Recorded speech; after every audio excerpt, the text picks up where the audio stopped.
Жалал-Абад медициналык колледжинин жалпы жамааты тилсиз жоо кырсыгына даярбы? Бул шаардык өзгөчө кырдаалдар бөлүмүнүн кезектеги өрткө каршы машыгуусунда анык болду. Мында студенттердин өзгөчө кырдаал мезгилинде өзүн кантип алып жүрүүнү канчалык билиши, ал эми куткаруучулардын ыкчам иш-аракеттери сыналды.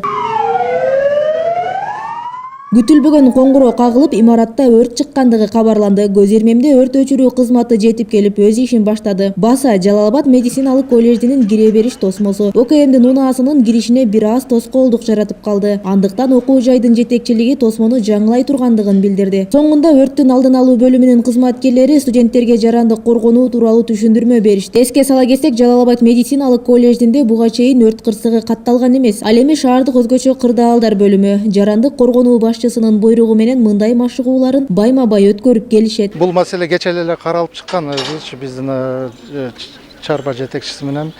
Анткени тиги илгери ушу варата ошондой салынып калган типовой болупчу. Анан ошону кечээ сунуш берип атам. Кайрадан кеңейтип, варатаны жылдырып, кечээ эле ушу маселе көтөрүлгөн. Мен айткамын, ушу өрт коопсуздук машинеси батпай калышы да мүмкүн. Ошо боюнча кеңейтип, буйруса мына жакынкы күндөрү ошол жерди кеңейтип, варатаны жылдыртабыз чоңураак кылыпчы. Жарандык коргонуу башчысынын 2018-жылга бекитилген буйругунун негизинде мына Жалал-Абад шаардык медициналык колледжинде өрттүк машыгуу өткөзүп жатабыз. Бул машыгуунун негизги максаты мына ушул студенттердин, ушу мугалимдердин кокусу, өрт кырсыгы, жер титирөөлөр, ар кандай кырсыктар болгон учурда булардын действиясы кандай иш аткарат, кандай иш алып барышат, ошонун негизинде ушундай машыгуу өткөзүп жатабыз.